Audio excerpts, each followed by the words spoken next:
Good evening student. आज फिर हम आ गए हैं एक वीडियो लेके। जैसे कि हमने कल वाली वीडियो में आपको बताया ही था कि हम एसएससी सीजीएल के प्रीवियस ईयर के पेपर्स लाने वाले हैं, उनको हम सॉल्व करवाने वाले हैं। हमारी पूरी कोशिश रहेगी कि आपको शॉर्ट मेथड से समझाने का प्रयास करें, जिससे कि आप कम से कम समय में किसी भी क्वेश्चन को लगा पाएँ और आप अगले क्वेश्चंस के लिए अपना टाइम बचा पाएँ एक क्वेश्चन से। तो वही हम तरीका आपको बताने वाले, जितने मैक्सिमम हो सकेंगे हम आपको पूरे प्रश्न कराने का प्रयास करेंगे। जो पेपर कराने वाले हैं ये 1 दिसंबर 2022 के पेपर है एसएससी सीजीएल का, तो वो आप देखिएगा, उसमें आपको काफ़ी कुछ समझ में आएगा। पूरा हम डिटेल से क्वेश्चन समझाने का प्रयास करेंगे।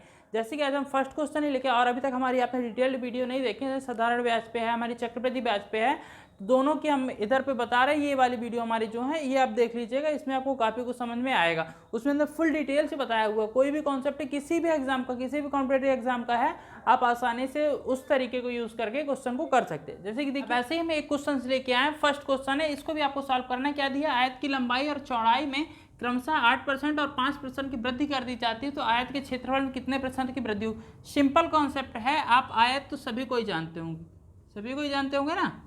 तो ये दी चौड़ाई इसकी कितनी 100 मान लेते हैं और इसको हम 80 मान लेते हैं, ठीक है।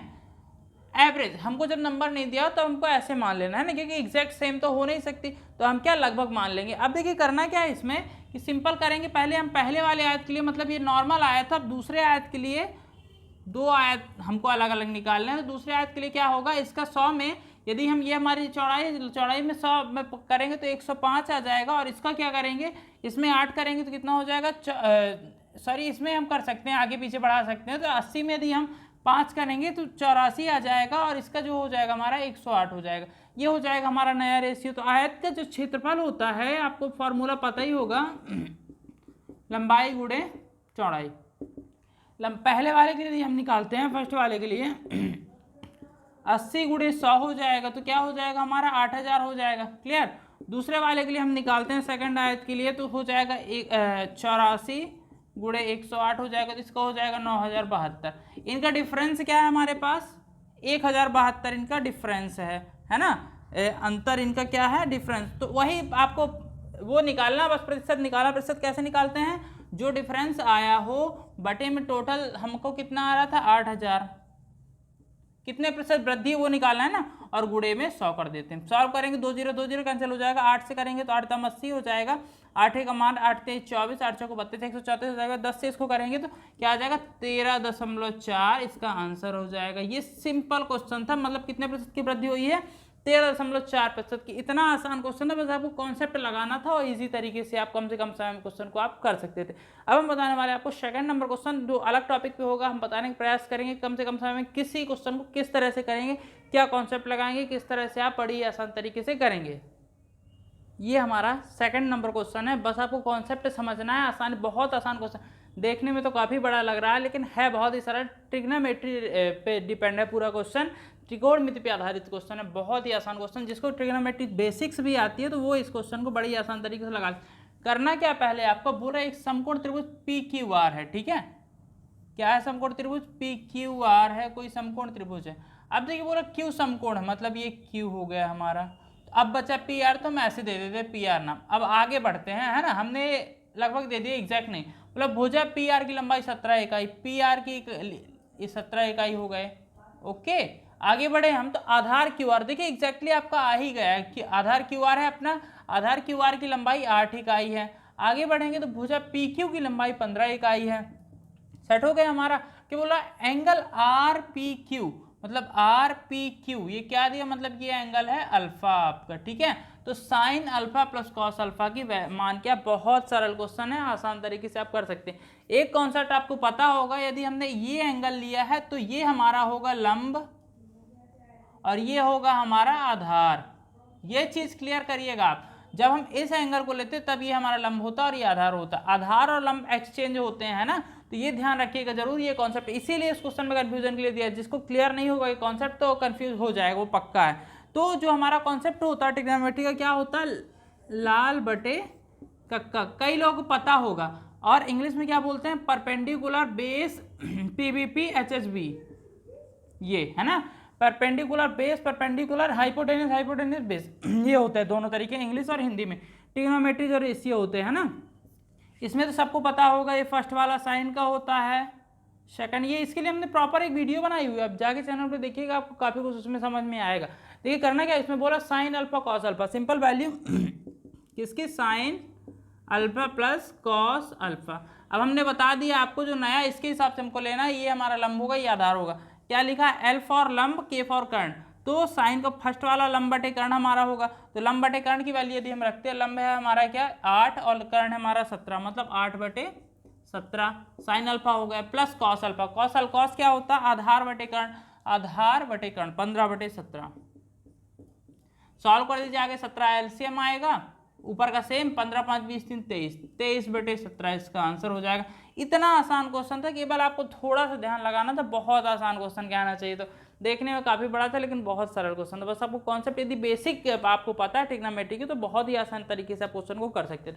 अब हम बताने वाले आपको थर्ड नंबर क्वेश्चन बताएं किस तरह से आप कम से कम समय में करेंगे, और अलग डिफरेंट टॉपिक पे होगा, बताने का प्रयास करेंगे कैसे आप कम से कम समय में क्वेश्चन को आप करेंगे। स्टूडेंट्स, ये हमारा थर्ड नंबर क्वेश्चन है, बहुत ही आसान क्वेश्चन है, बस आपको कॉन्सेप्ट क्लियर होना चाहिए, आसानी से क्वेश्चन को कर सकते हैं।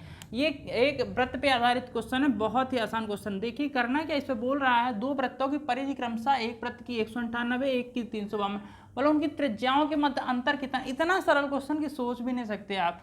ये जो होता है दो वृत्त आपके हो गए, ठीक है, परिधि सभी को पता होगी, है ना, ये त्रिज्या होती है, ये त्रिज्या, मान लीजिए इसकी परिधि है 198, सॉरी इसकी हम 352 कर देते हैं और इसकी 198, ओके। अब ये हो गई आपकी परिधि, त्रिज्या हमको पता नहीं, त्रिज्या हमको क्या करना होगा, निकालना होगा, तब तो हम अंतर बता पाएंगे। तो हम परिधि का सूत्र लगाएंगे, वृत्त की परिधि क्या होती है फर्स्ट के लिए, है ना,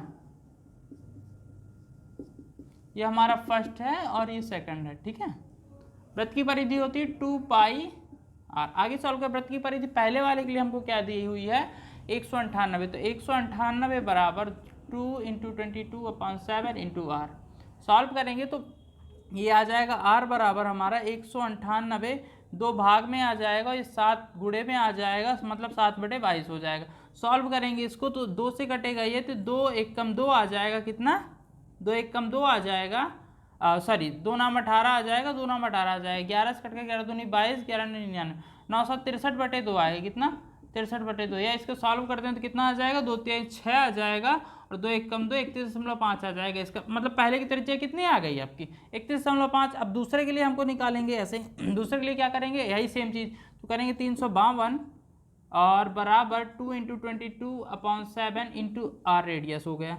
r बराबर क्या हो जाएगा 352/2 भाग में आ जाएगा, ये वाला 7 गुणे में आ जाएगा, बटे 22 हो जाएगा। सॉल्व करेंगे तो ये आ जाएगा हमारा 2 से कट करेंगे 2 1 कम 2, 2 से 14 12 आ जाएगा, 11 से कट करेंगे तो 11 दूनी 22, 11 से इसको कट करेंगे तो 11 1 कम 11, 11 से 66, 2 से कट करेंगे तो 8 बार आएगा, मतलब 8 साथ ही कितना हो जाएगा आपका 56 हो जाएगा। दूसरे त्रिज्या कितने आ गए 56। अब इन दोनों का डिफरेंस निकालना, सेकंड माइनस फर्स्ट, 56 माइनस 31.5, आगे सॉल्व करेंगे तो ये आ जाएगा 24.5, आपका आंसर आ जाएगा। बहुत आसान क्वेश्चन था, आप बहुत आसान तरीके से इसको निकाल सकते थे, इजी तरीके से, आपको कॉन्सेप्ट बेस में, और कुछ भी नहीं था, आप खुद भी देख के समझ सकते थे। तो हमने इतना सारा फैला लिया, इतना फैलाने के बाद में आपको समझाने का प्रयास किया हमने कि आपको अच्छे से अच्छी तरह समझ में आए, इसलिए हमने इतना बड़ा इसको फैलाया। बाकी इतना बड़ा नहीं था क्वेश्चन जितना दिख रहा है बोर्ड में, है ना। तो अब हम बताने वाले आपको 4th नंबर क्वेश्चन, और बताएं किस तरह से आप कम से कम समय में किसी क्वेश्चन को आप करेंगे। स्टूडेंट्स, ये हमारा 4th नंबर क्वेश्चन है, बहुत ही आसान क्वेश्चन है, सिंपल कॉन्सेप्ट है। आप यदि कहेंगे तो इसके लिए हम पूरी प्रॉपर वीडियो बनाएंगे, और है बहुत इजी क्वेश्चन। आपको करना क्या, इन दोनों नंबर्स का मध्यानुपाती निकालना, बहुत आसान क्वेश्चन है। करना क्या, इस पे देखिए क्या है, फॉर्मूला जो होता है मध्यानुपाती निकालने का, सिंपल है ना। मध्यानुपाती सब समझते होंगे, मध्यानुपाती क्या होता है, 3 नंबर्स दिए हैं ए बी और सी, है ना, स्मॉल होगा ए बी सी, ये 3 नंबर्स दिए हैं, तो ये 2 नंबर्स दिए हुए, ये मध्यानुपाती निकालना क्या होगा। इसका जो सिंपल कॉन्सेप्ट होता है क्या होता है, आप समझिए कॉन्सेप्ट का जो फार्मूला होता है √AC, ये होता है फार्मूला। तो ए की वैल्यू क्या है 169 इंटू हमारा सी की वैल्यू है 144, इसका क्या होता है स्क्वायर रूट। इसको सॉल्व करेंगे 24,336 आएगा गुणा करने में, है ना। और इसका जो स्क्वायर रूट हम निकालते हैं तो 36 का 6 आ जाएगा हमारा, और 243 के यदि हम 243 से जो कम वाला स्क्वायर होता है 15 का होता है हमारा 225, है ना, 16 का होता है 256, तो 15 का आपका इससे कम है 243 से, तो हो जाएगा 156, यही आपका हो जाएगा आंसर। ये इस तरीके से आप बड़ी ही आसान तरीके से मध्यानुपाती निकाल लेंगे। बस आपको फार्मूला पता होना चाहिए, बस और कुछ नहीं है। बहुत ही आसान तरीके से क्वेश्चन को आप कर सकते हैं। अब हम बताने वाले आप आज की वीडियो का लास्ट क्वेश्चन 5 नंबर क्वेश्चन बताएंगे। उस क्वेश्चन को आप किस तरह से कम समय में क्वेश्चन को आप करेंगे। स्टूडेंट्स, आज की वीडियो का हमारा लास्ट क्वेश्चन है, बहुत ही आसान क्वेश्चन है। ये क्वेश्चन हम ऑलरेडी कल के वीडियो इंट्रो वाले में ही बता चुके हैं, तो हमको ज़्यादा बताने का वो नहीं करना। हम आप समझिए कॉन्सेप्ट, बस समझिए जो हमने बताने का प्रयास किया। आज तो हम 5 ही क्वेश्चन बता रहे हैं क्योंकि टाइम को थोड़ा सा कम है। कल से आपके लिए प्रॉपर क्वेश्चन आएंगे, मैक्सिमम जितने हम कर सकते हैं तो हम बताने का प्रयास करेंगे आपको किस तरह से आप क्वेश्चन को आप करेंगे। देखिए लिखा हुआ दो संख्याओं का महत्तम सामर्थ्यक HCF 12 दिया हुआ, निम्नलिखित में से कौन सा उनका लघुत्तम सामर्थ्यक LCM कभी नहीं हो सकता है। 4 नंबर दिए, इनमें से कौन सा नहीं हो सकता लघुत्तम सामर्थ्यक। सिंपल कॉन्सेप्ट आपको पता होना चाहिए। फार्मूला जो होता है फर्स्ट सेकंड नंबर का जो मल्टीप्लाई होता है वो इन्हीं नंबरों के LCM और HCF के गुणन के बराबर होता है। क्लियर? तो मतलब इन दोनों गुणन जो होगा इन दोनों गुणन के बराबर होगा। तो HCF आपको दिया हुआ है कितना, 12। इधर पे वो नंबर आएगा जिसमें पूरी तरह ये बराबर नंबर आ जाए। तो यदि हम इधर पे 6 कर देते हैं तो हमारा 72 आ जाएगा। मतलब ये 12 से पूरी तरह विभाजित है, मतलब ये आपका ऑप्शन नहीं हो सकता, मतलब ये आपका एलसीएम हो सकता है। अब आगे बढ़े तो ये भी 12 से विभाजित है, मतलब ये भी आपका एलसीएम में 12 से 84 होता है। ये क्लियर होगा। 12 पंचे 60 ये भी नहीं हो सकता क्योंकि ये भी पूरी तरह 12 से विभाजित है। केवल ये नंबर ऐसा है जो कि 12 से विभाजित नहीं है, मतलब इसमें हम इधर कुछ भी रख दें XYZ हमारा 90 नहीं आएगा गुणन से। तो यही आपका कॉन्सेप्ट होगा। बहुत ही आसान कॉन्सेप्ट है, आसानी से कर सकते हैं। यही आपका ऑप्शन हो जाएगा सही, जो कि कभी भी एलसीएम नहीं हो सकता इन नंबर्स का। नंबर जो भी हो XYZ कुछ भी हो सकते हैं, तो वो नहीं हो सकता। वीडियो अच्छी लगी हो तो लाइक करिएगा, चैनल को सब्सक्राइब करिएगा, दोस्तों में शेयर भी कर दीजिएगा, नोटिफिकेशन बेल आइकॉन ऑन कर लीजिएगा, जिससे जो आने वाली वीडियो है वो आपको टाइम पे मिल पाए। Thank you.